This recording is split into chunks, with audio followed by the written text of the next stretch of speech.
You are listening to the Lanterns Radio Network, where Americans come together to illuminate the truth. Turn it up loud and proud until the knob breaks off. Lanterns, illuminating the truth.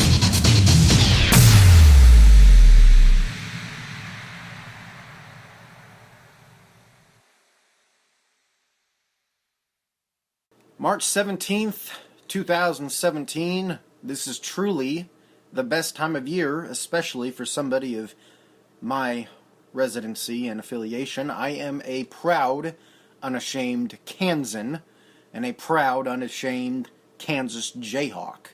Best time of year, it is NCAA March Madness. At that time of year, my brackets, every single one of my brackets, every single one I've made on every single website I've done them on, are all busted. I think the best bracket I have left is on ESPN's Tournament Challenge. I made about 15 brackets, quite a few. The worst bracket I have on there is a 1%. You see, here's the way I saw it. Do as many possibilities as you can, right? I mean, let's face it. At least one has to be right. Or at least moderately right. I was wrong. This is going to sound stupid, but I picked in one of the 15. This was not meant to be a serious bracket. This was meant to be more as a what-if kind of bracket. So in one of the 15 brackets, I picked Vermont to win the championship. That obviously isn't going to happen. In the championship, I predicted they would play Troy. And in reality, Duke, when they play Troy today, is probably going to crush Troy. So there's that. That bracket is completely busted. The best bracket I have is at a, let me see if I can find it, a 97%, with the Kansas Jayhawks winning the championship over Villanova. The predicted score I had was 67-65. So throughout March Madness, we will be following my personal bracket, and we'll see how well I end up doing. The two picks I got wrong, and I consider this, I made several serious quote-unquote brackets that I think have the highest likelihood of actually happening. And in this bracket, the two I got wrong was Minnesota and Maryland. Both teams were upset by lower-seeded teams. Minnesota was upset by Middle Tennessee. Middle Tennessee won 81-72, and they will face the Butler Bulldogs. And Maryland lost to Xavier. Xavier advances to the second round, the round of 32, and they will play the Florida State Seminoles. Other than that, everything else got right. Iowa State, thankfully, representing the Big 12 well, beat Nevada. They will play Purdue tomorrow. Wow. See, it goes by fast, I'm telling you. Villanova, par for the course. 1 seed beats a 16 seed. They'll go on to play Wisconsin. Virginia will play Florida tomorrow. South Carolina will play Baylor on Sunday. That should be a good game. Really hoping Baylor does well. I'm a Kansas Jayhawk fan, and so by default, I have to support the Big 12 teams. That's just the way it is. I want the Big 12 to do well. I really do. So if you're a Big 12 fan, if you're a listener, I'm as long as you're not playing the Jayhawks, and as long as you don't go further than the Jayhawks, I'm rooting for you. So Baylor going up against USC. I think Baylor should be able to handle USC pretty handily. Baylor at one point was ranked number 1 in the nation. They're a fantastic team. Oklahoma State, unfortunately, lost in a heartbreaker to Michigan. I actually, in most of my brackets, this was one of the few brackets I had them losing. But in most of my brackets, I had Oklahoma State winning and advancing on to play Louisville. That is not the case. Michigan will go on to play Louisville on Sunday. Louisville actually had a close game for a while. They were playing Jacksonville State today. Eventually they pulled away, as most higher seeds do, but they had a close game going up against Jacksonville State. I love talking about college basketball. I really do. In fact, if I could do a sports show someday, or do sports casting someday, that would just be it would be a dream come true. Because sportscasting, it's a lot of fun. And I thought, you know what, this would be a good intro to the show for the next couple weeks. Well, the tournament goes on. Arizona advances. They won 100-82, the first NCAA tournament team of this year to break the 100-point mark. They'll go on to play St. Mary's on the 18th. That's tomorrow. Depending on when you're listening to this, of course, that's why I'm saying the date. You got Wichita State playing Dayton. This was one of the few brackets I made where I had Dayton winning. See, this was kind of my backup. My backup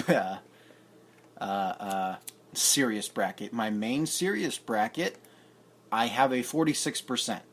And that's mainly because I picked Oklahoma State to win. I picked Maryland to win. I actually picked an upset that almost happened. Florida Gulf Coast and the Florida State Seminoles. Florida Gulf Coast only lost by 6. The reason I picked Florida Gulf Coast for that one was because, they've shown success in the tournament in the past. They weren't able to repeat it this year. A lot to talk about on the show today. We'll get right to it right after this. My name is Ian Ballinger. This is the Free Stater on the Lanterns Radio Network.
This is the Free Stater. I'm Ian Ballinger here on the Lanterns Radio Network.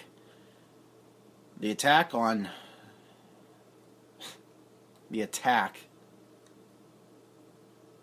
I use that word loosely because I don't want to imply physical violence has happened, as leftists will when they say that your speech is violent, or things along those lines. So I don't want to imply that physical violence has happened on any circumstances because I don't have the empirical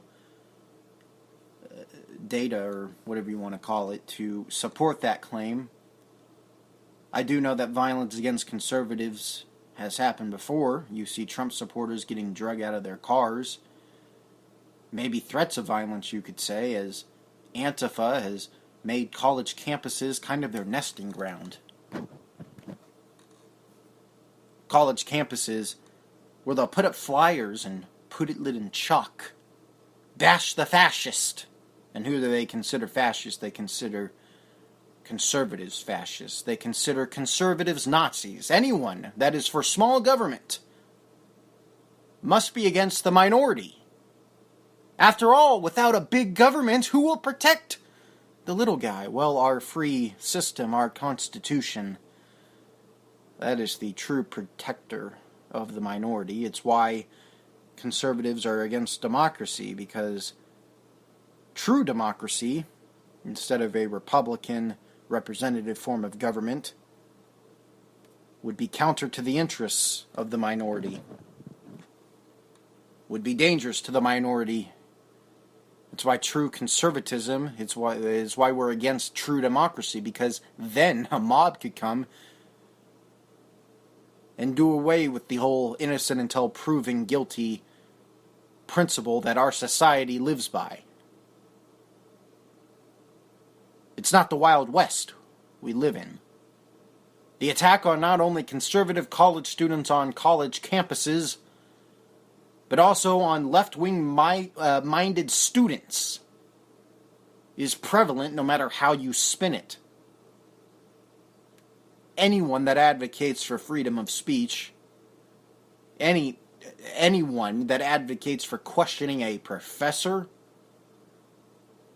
the provost or the chancellor or the established consensus must be a bigoted racist or homophobe or transphobe or whatever kind of phobe progressives have come up with. You must be bigoted or whatever the hell these people believe anymore. I don't even think a lot of them, I don't even think a lot of these progressive protesters on college campuses and in the streets blocking buses and cars like it. I don't even think a lot of them know what they believe in. I think for a lot of these college students it's a trend. Because a lot of them have proven that they don't understand economics, that they don't understand the political system. They think communism is A-OK. Marxism is cool now on the college campus. I should know, I'm a college student. Marxism is just the coolest thing. Maoism, communism, socialism. Bernie Sanders is the coolest guy, even though he's a rich, 3-mansion-owning liar who doesn't care about his constituents at all. I have a hard time believing that somebody who is okay, I'm getting off the message of the show. I don't mean to...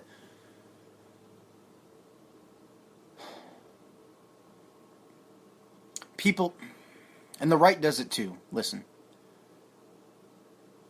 I'm doing exactly what I'm about to criticize other people doing.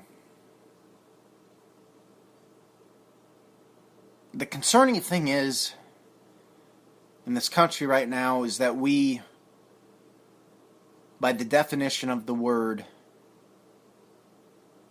anti-fascists are being labeled by Antifa and by these progressive-minded protesters, and even a significant portion of the left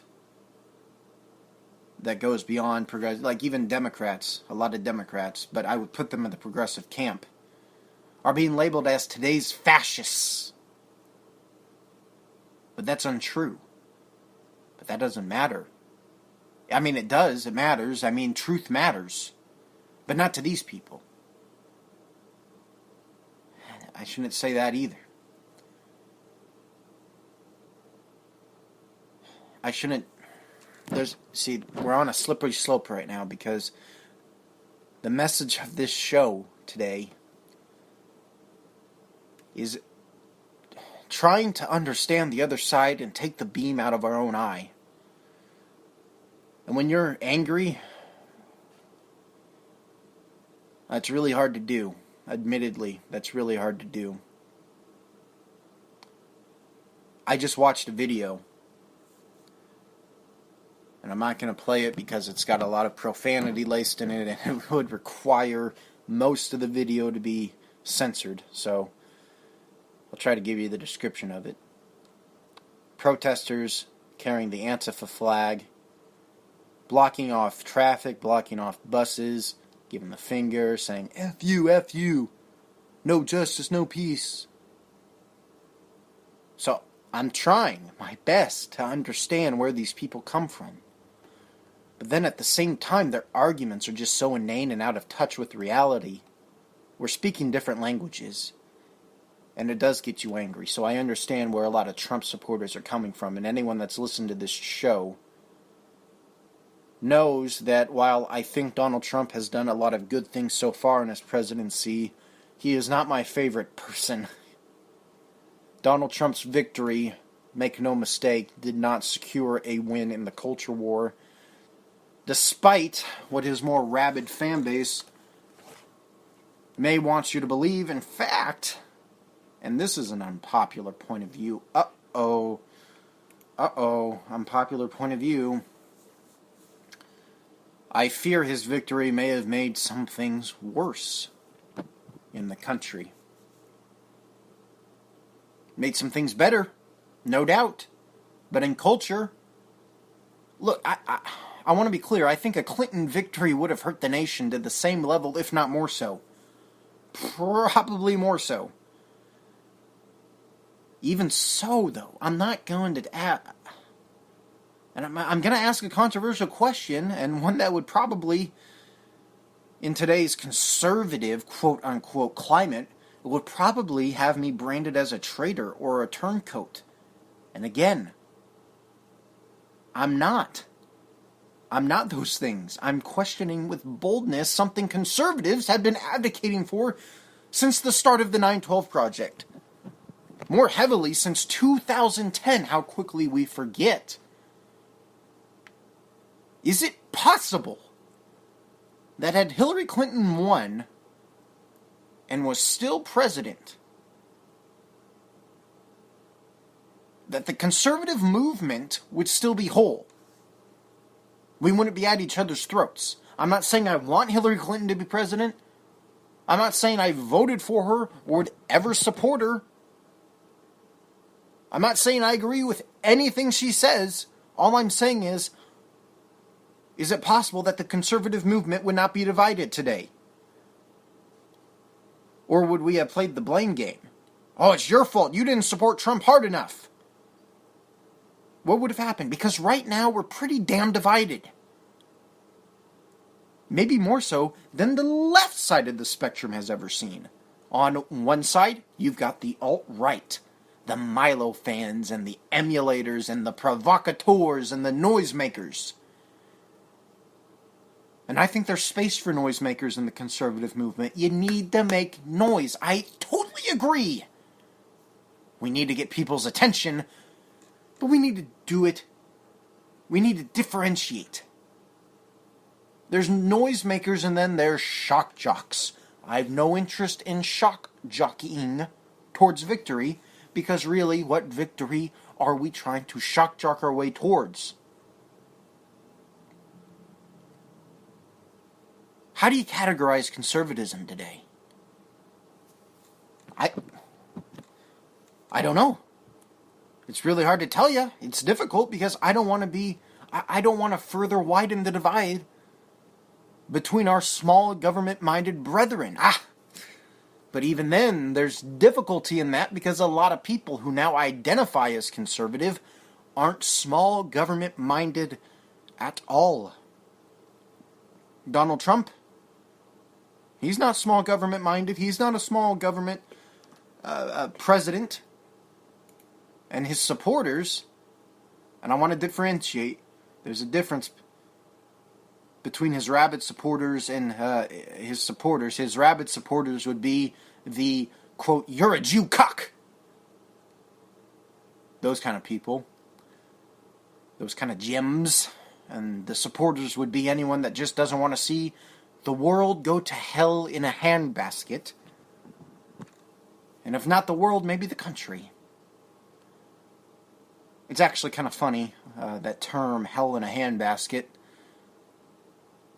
I went to a Newsboys concert in Kansas City last night. I'm not even really a big Newsboys fan, to be honest. Their music it's just really not my kind of music. Well, I can see the tweets now. You don't like Christian music? You don't like Christian Jesus music? I never said that. I just don't think all Christian music is great. I judge music by the content of its melody, not by the genre it labels itself to. But this concert was pretty darn good, I gotta say. Michael Tate, the band's leader, the band's lead singer, he made a great point. He told a story back about a conversation he had with his grandmother, who would say, "The world's going to hell in a handbasket." And he'd say back, and I'm paraphrasing because I can't remember the exact quote, "We're going to hell, that's for sure. But things have gone so crazy, we went and lost the dang handbasket too." Before we go on, this is another controversial request, but before we can save the world from going to hell, can we save conservatism first? Can we remove the beam from our own eye first? before we remove the splinter from the rest of the world's, rest of the countries. It's not really a splinter, I guess. It's more like a slightly smaller beam. But the point stands. Conservatism has its own set of issues that we've got to fix. And I really worry that a lot of conservatives aren't interested in trying to find a fix.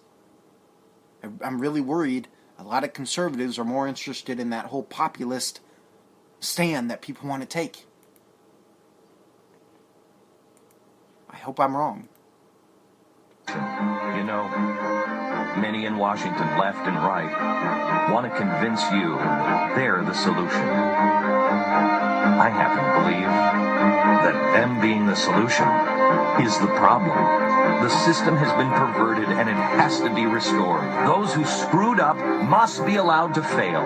Those who broke the law must go to jail. And those who have played by the rules need to be left alone to rebuild our nation. Knew it was right. It was the opposite of what we feel today.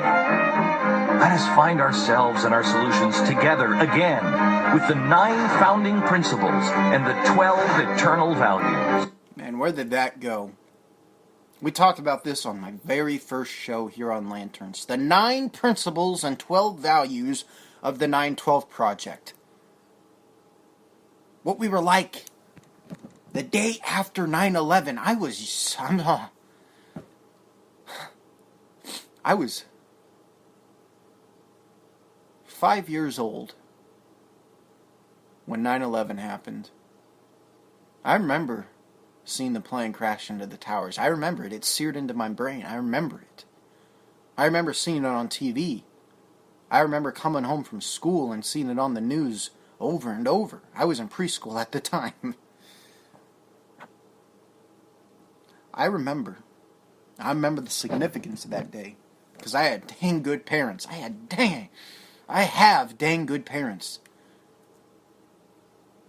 Who, when I was a kid, instilled in me what it meant. I mean, obviously, as a 5-year-old, I didn't understand the implications of it. I just knew from the atmosphere in the room and from what I was seeing on TV, I don't know what this means, but it doesn't look good. And as I got older, that image of the plane crashing into the tower, and I vividly remember what the image they played on TV was. It was a frame-by-frame shot of one of the planes, the second plane crashing into the World Trade Center. I'm never going to forget that image. I'm never going to forget how the news agency that reported it, I want to say it was ABC, I'm never going to forget how they presented it.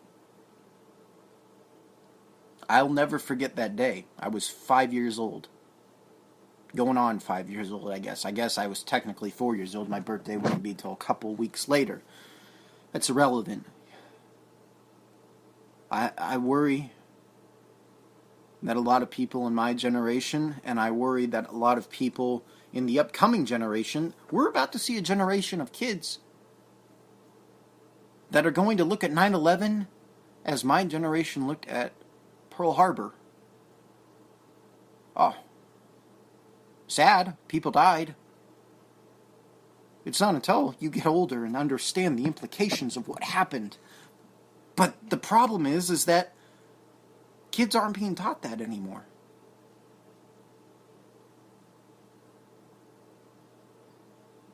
Never forget. Do we really know what that means? Never forget the lives lost. But never forget either how we came together as a country. I was born, man, at a really unique time. I was born at a time where, before 9/11, everything was, if my memory serves me correctly, I was pretty young, remember. Things seemed pretty chill. Things seemed pretty alright. 9/11 happens, and out of the ashes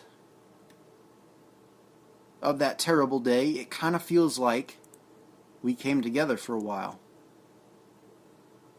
Racism wasn't a big deal. Not that I remember. Not until...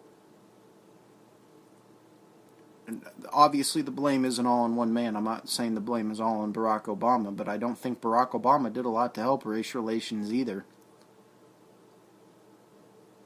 How quickly Americans forget. We were pretty... We were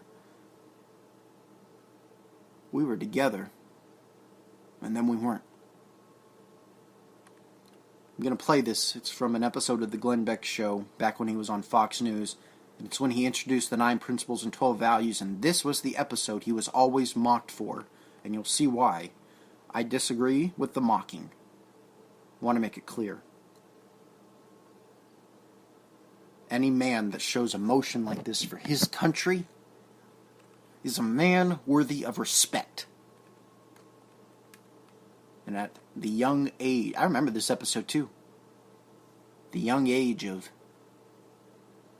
11 years old, I started listening to the Glenn Beck Show, and that's what got me into talk radio.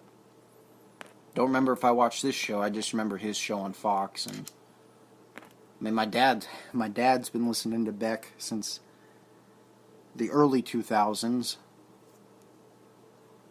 I've been listening to him since 2009. Let's play it.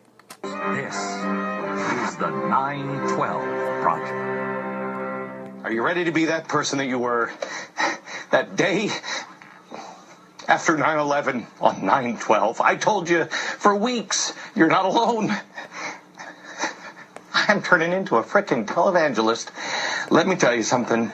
You're going to meet people from all across the country right now, from people all across the political spectrum. Come on, follow me. No matter where you are, from our studio audience here in Midtown Manhattan, to the sidewalks outside, to the people all over the country, just a few blocks away in Times Square, where there are people at viewing parties. They're holding regular viewing parties. It started with people and by people, just regular people like you, like Joyce in Melbourne, Florida, whose party grew so large that she moved it from her restaurant to the parking lot outside, to the gatherings in Noah's in South Jordan, Utah, to homes in Golden Valley, Arizona. And gosh, golly, Pete, look at that. I don't even remember that. And that's the problem, is we've forgotten this. I know this is audio, you can't see. They show a live video feed from South Jordan, Utah, at this place called Noah's. It looks like a town hall. Hundreds of people packed in watching this because he's introducing the 912 Project. Hundreds of people. People all the way up in the balconies. My goodness. That's a sight to see. And they're not gathering there around a man, around a demagogue, around a figure. They're gathering there around principles. Or at least that's the implication. What happened? Brewer, Maine, to the Garage Bar in Columbus, Ohio. Look at that. This is even more incredible, I think. It's a bunch of people gathered in a bar. Huge Bud Light sign up above the door, gathered in a bar. A waitress over there, bartender over there, still serving people drinks. They're all looking up at the TV, just watching this show, wanting to see these principles. That's just so incredible to me. In virtually every small town and big city in between in this great nation. There are people gathering in ranches in Texas, where some familiar faces have gathered to watch the show, to military bases in Iraq, where real heroes have gathered. We're even going to join some people in the hills of Hollywood, California. You know, people always... This episode was the episode Jon Stewart made fun of Glenn for, when Glenn says, "I'm sorry, I love my country and I fear for it," and he was crying. How can you not get emotional over that if you're an American? That's hundreds of thousands of Americans around the country. I'm not saying there were hundreds of thousands in bars watching it. I'm saying throughout the country. And then thousands of Americans gathering together in their churches, in their bars, in their restaurants, in town halls, to see these principles laid out. And not all of them were right. Some of them were left-wing. Just wanting to get back to how we were the day after 9/11. There was unity, there was love, there was a sense of brotherhood. And we've forgotten that so quickly. And you get made fun of. That's so overwhelming. I think it's overwhelming, and this is several years later watching this. Yes, believe it or not, my producer Stu. No matter where you are right now, the message is clear. You are not alone. I'm going to show you how an idea that started with a single phone call on my radio show has grown into something that millions are now participating in. But the show isn't about me. It's not about the president. It's not about parties or politics or anything else. It is about proving that the real power to change America's course still resides with you. You are the secret. You're the answer. I'm sorry. I just love my country. And I fear for it. Why is there shame in that? You know, this guy got made fun of for weeks for saying that. You know, I love my country as well, and I fear for it as well. Where's the controversy in that? I fear that the idea of America, sometimes, man, the millennial generation and millennial conservatives have a tremendous responsibility to carry the torch on to the next generation, to carry the torch of the idea of America. Because right now, among our generation, it is extremely unpopular. So yes, I love the idea of my country, and I'm very scared for it.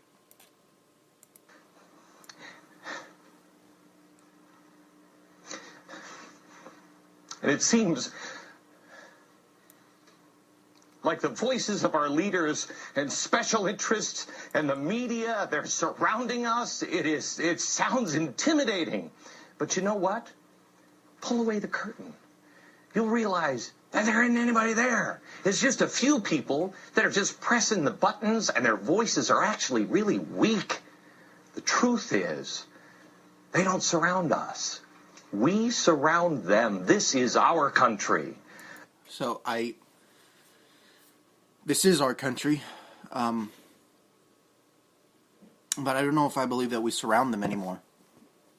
Not the true conservative constitutionalists. I think populists surround them. Country's changed a lot over the last 7-8 years. Do constitutionalists, do people that believe in the principles of the 9/12 Project and believe that we can't sway from them, is that really the majority? Was it ever the majority? Unfortunately, I don't think so, but it doesn't matter. We still need to live by those principles. We're not doing this to be popular. We're doing this because we believe in it. A few weeks ago, I asked you to send in your picture if you believed in the principles. Well, I got to tell you, the response was so overwhelming that you shut our servers down. Here at Fox News, you shut the servers down 5 times. The results of the email is this. It's a mosaic. It includes only about 10% of all the pictures that we've received, but the mosaic proves that while a single photo is just a face, it's just a photo. And see, man, this is why. This episode, whenever I watch it, it makes me sad, right?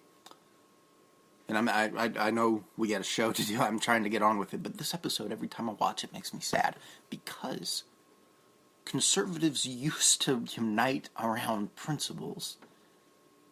Hundreds of thousands of submissions with these pictures. Thousands of people around the country going into bars and churches and town halls and watching this to learn about these principles. And now we just unite around politicians. It's sad to me. Maybe I'm young. Yeah, I'm young. Maybe I'm naive to believe that a movement like this could ever take off again. I don't want to believe that. But every day I'm losing hope. thousands of them grouped together in the right way can create something much more powerful. We're also going to introduce you later to a brand new website that I put together. It's called the 912project.com. This is a place where you're going to find continual updates on stories and people that prove that you can solve any problem if you just use values and principles, and they are still very much alive in America. They were. They were. But America changed pretty drastically, especially in this election. In my very first episode here on the Lanterns Radio Network, we went over the principles of the 912 Project. That was several weeks ago. I want to go over them again with a fresh mind and new eyes, because I think these principles have to be ingrained in our heads. There's nothing more important than standing by what you believe in this country. Because these principles, what Glenn said there, principles can, if you do things by living by principles, you can solve any problem. I totally believe that. It's going to take some work. It's going to take some sacrifice. It's going to be harder than just supporting a politician like we saw in the last election, but damn it, we can do it. So let's put on our big boy pants and let's do it. We'll be right back. You are listening to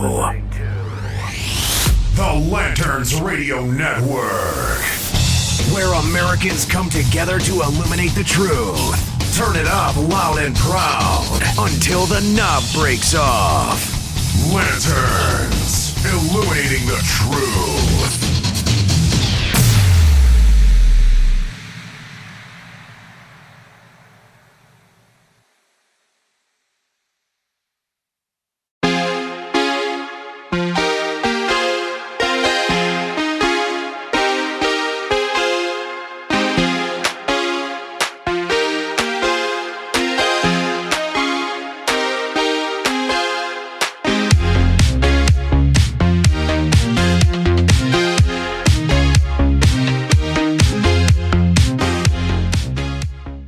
Back, the Free Stater. I'm Ian Ballinger. We're here on the Lanterns Radio Network talking about principles that in the conservative movement seem long forgotten.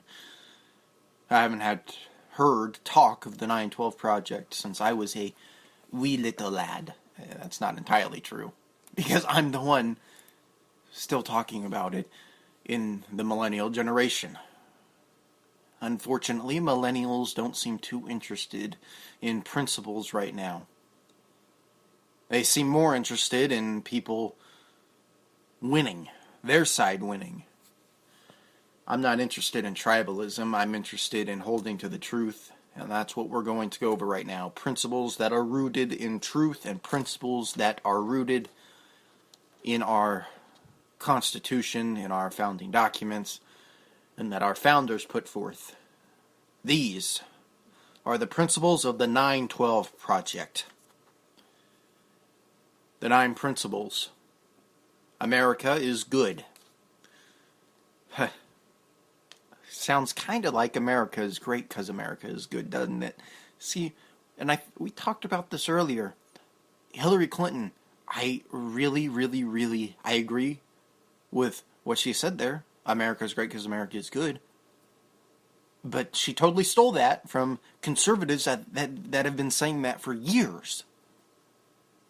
It frustrates me so much, man, because conservatives, constitutionalists have been saying America is great because America is good for years, and now that Hillary Clinton said it, everyone that identifies as a conservative now is saying, oh, that doesn't even make any sense, Hillary Clinton, you're stupid. Well, she may not be genuine in thinking it, but it does make sense.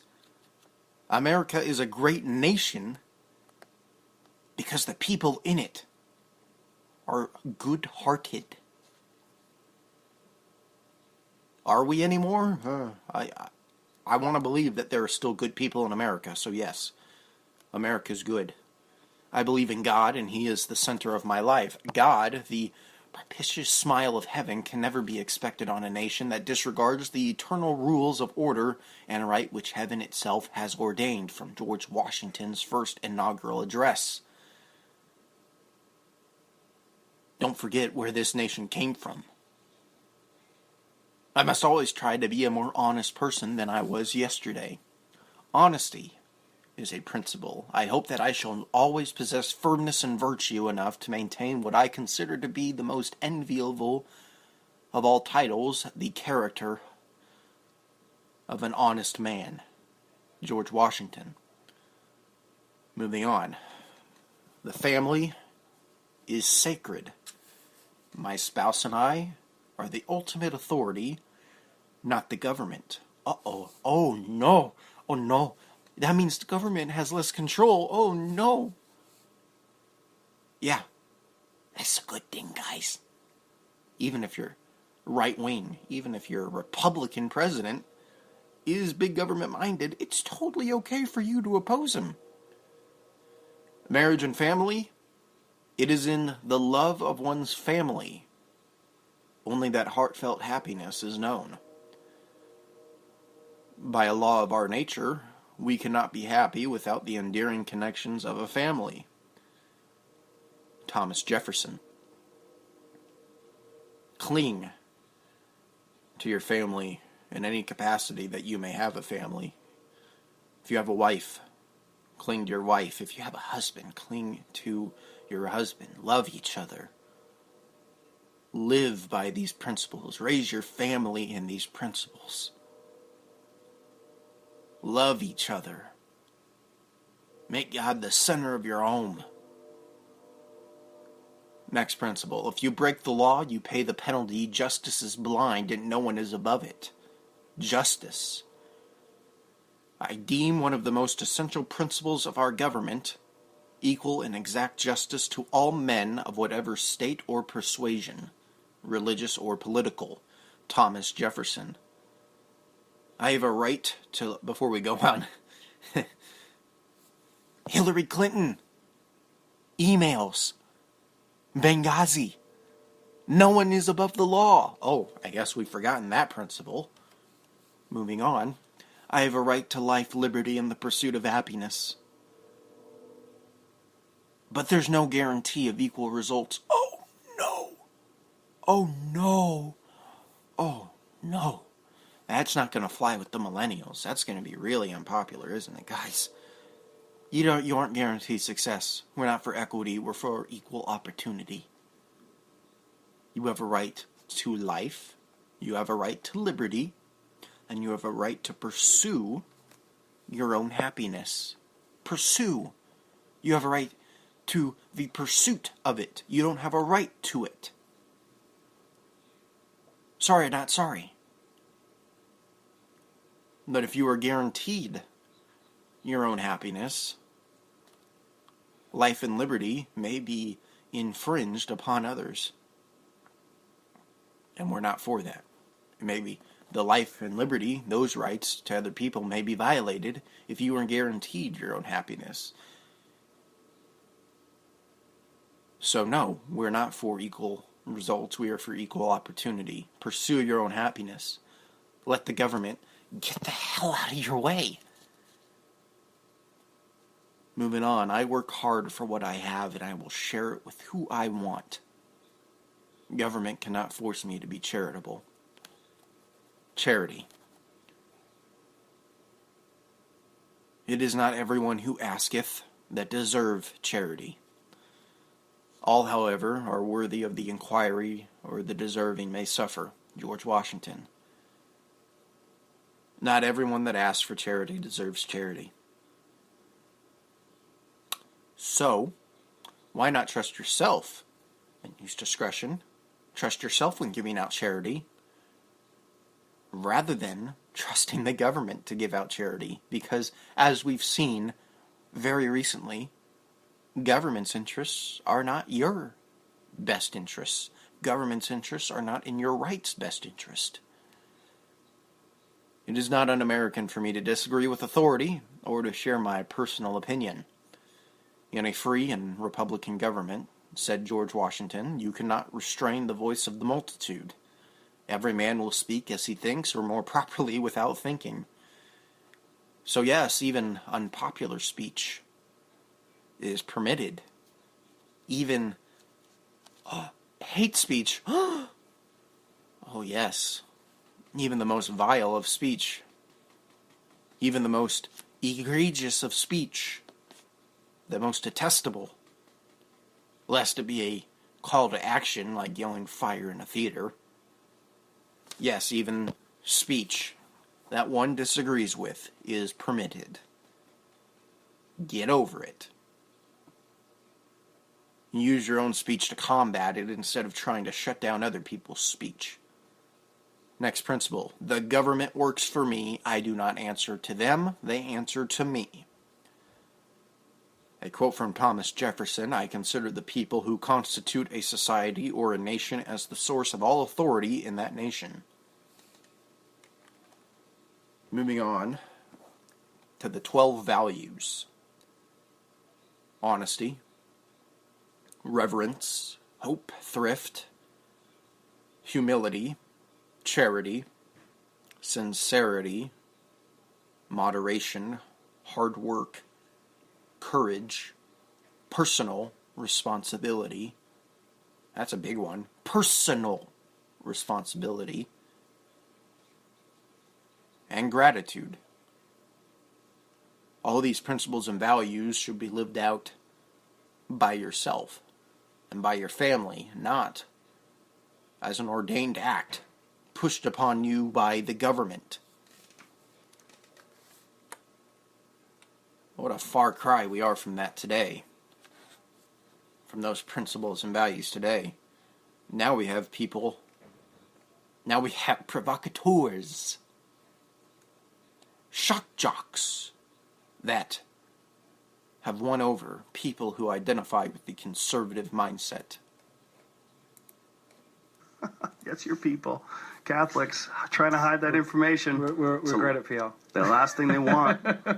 I went to Catholic school, man, for a whole year. Don't make me. I was quite enthusiastic about it. I thought my English teacher too. How old is Michael? So much less. You know, he's got Smack lucky. me.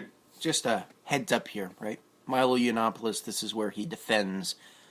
He says it's not pedophilia. I say it is. Whatever. Or what is it?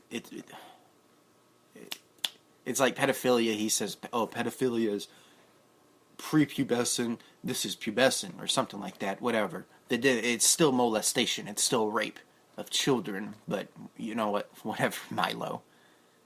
But that's who conservatives have clung to now. A lot of conservatives, because, hey, he hates liberals. Well, guess what, guys? It's not enough to hate liberals. Hating liberals does not make you a conservative. You got unlucky. You didn't get that taste of. No, I said, like I said earlier. By the way, it's pretty vulgar. Just a warning. If you don't like vulgar things, I would skip past this part. But I'm going to play it anyway because I think it's important to highlight the absolute toxicness of what has entered conservatism. If it weren't for Father Michael, I would have given far less good head. I mean, There was a real Father Michael? So much less. You know, he's going to get killed now. But Who was Father Michael? I'm not. No, I bet. Was a real dude? I should maybe suck his dick for real. Don't make me. I was quite enthusiastic about it. I thought my English teacher too. How old was he at the time? I don't know. He's quite young, quite hot. Really? Yeah. And so that's where it all started? With Father Michael? No. Was that post the tranny? Yeah, it was post. So I wasn't I wasn't drag abused queen? as a child or anything like that. So, See, it's an example of a victim defending his abuser. I mean, he can deny it all he wants, but for God's sakes. And I think he did kind of come to that acceptance. We read about it earlier in a past episode. He kind of came to the acceptance that, yeah, I was abused. But he didn't necessarily retract. Father Michael? No. Was that post the tranny? And look, I'm not trying to... The point of me sharing this clip right now is to highlight the toxicity that has entered conservatism. It's all about shock jockeying, and it's all about provocatoring, and it's disgusting. But that's what conservatism has turned into. Not these principles, but we're going to live by these principles. Yeah, I was post, so I wasn't drag abused queen as a child or anything like that. So It was quite a you already had the 5-some, and you're like, this is all wrong. I need to talk to Father Michael. He's like, suck my dick. He was in a 14-year-old. fantastic. It was Yeah, fantastic. he's a terrible person. No, He certainly was. I was a very mature 14-year-old. Yeah. Well, in your case, he got it right. You got the right guy to molest. It wasn't molestation. That's absolutely It molestation. wasn't molestation. It was perfectly consensual. I don't think it is when they're 14. When I was 14, trust me, I was the predator. To be honest, I honestly, I feel sympathy for Milo. I want him to get help. Because I do think he's a smart guy. I just don't think he's a voice for conservative millennials. Oh no, that's pretty unpopular, isn't it? I don't understand how the alt-right, I don't understand how a lot of people who identify with conservatism today can adamantly say that Pizzagate, the Podesta email case where Hillary Clinton is helping run a child sex ring under a pizza shop, don't understand how they can say that's real and then defend their provocateurs on this. You're either against pedophilia or you aren't. Why are we defending? The catalyst of it is it's irrelevant. The point I'm trying to make is why are we defending figures? Why are we defending personalities? Why aren't we defending principles? They're all fake, though. It's all fake. Conservatism has turned into a fake movement. Progressivism, it's fake. A lot of Christians are fake. A lot of atheists are fake. Where are the real people? We're the ones that want constitutional principles to be our anchor, not a figure, not a personality. Do they exist anymore? Have they ever existed? That video from Beck earlier, from Glenn Beck, about how we surround them, don't know if I believe that anymore. I still believe in the principles, and I still think people like Glenn Beck are geniuses in this movement for small government. But I'm not sure that people like that surround the rest of the nation. I think at this point we're surrounded by tribalism. I think at this point we're surrounded by people who just want their side to win, even if their side stands for nothing. It's a grim message, yeah, but grim's reality right now. And we're going to hell as a country, but we're so far over the cliff, we done and went lost the handbasket. So let's save ourselves before we try to save the world. How about that? That's all the time we have for the day. This is the Free Stater. I'm Ian Ballinger, here on the Lanterns Radio Network. God bless. Have a great week.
You are listening to the Lanterns Radio Network, where Americans come together to illuminate the truth. Turn it up loud and proud until the knob breaks off. Lanterns, illuminating the truth.